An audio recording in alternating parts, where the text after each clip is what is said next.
নমস্কার বন্ধুরা, আমার চ্যানেল মনিকা টিপসে আপনার স্বাগত জানাই।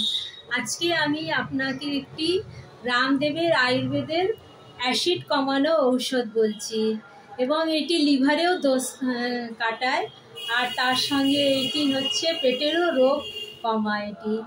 এটি হলো অবিপত্তিকর চূর্ণ। এটা 100 গ্রাম আপনাকে নিতে হবে।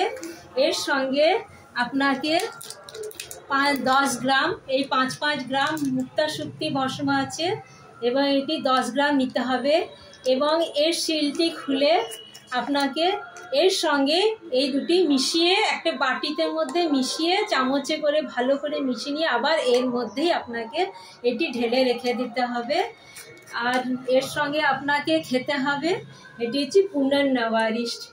এটি পুনর্নবারিষ্টটি আপনার সেপুন্না শাক আরও জড়িবুটি দিয়ে তৈরি করা আছে এবং এই অবিপত্তিকর চূর্ণটি আপনাকে আধ কাপ জলের মধ্যে স্টিলের 1 চামচ নিয়ে গুলে খেতে হবে জলের মধ্যে। এটি খাওয়ার আধ ঘন্টা পর খাবেন এবং তার সঙ্গে এটিও খেয়ে নেবেন।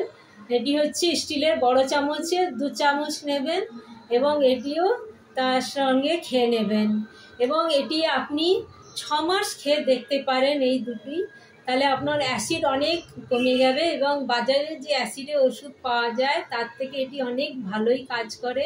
আমার প্রচণ্ড অ্যাসিড বেড়ে গিয়েছিলো, লিভারে দোষও হয়েছিল, অনেক সময় পায়খানা পরিষ্কার হতো না, খেতে ইচ্ছা করতো না এবং বমি বমি ভাব হতো এবং কলা খেলে আরও আপনি সুজি খেলে আর চিড়েও খেলে, কলা দিয়ে দুধ দিয়ে চিড়েও খেলে অনেক সময় অম্বল হতো, সেই অম্বলটাও কেটে গেছে।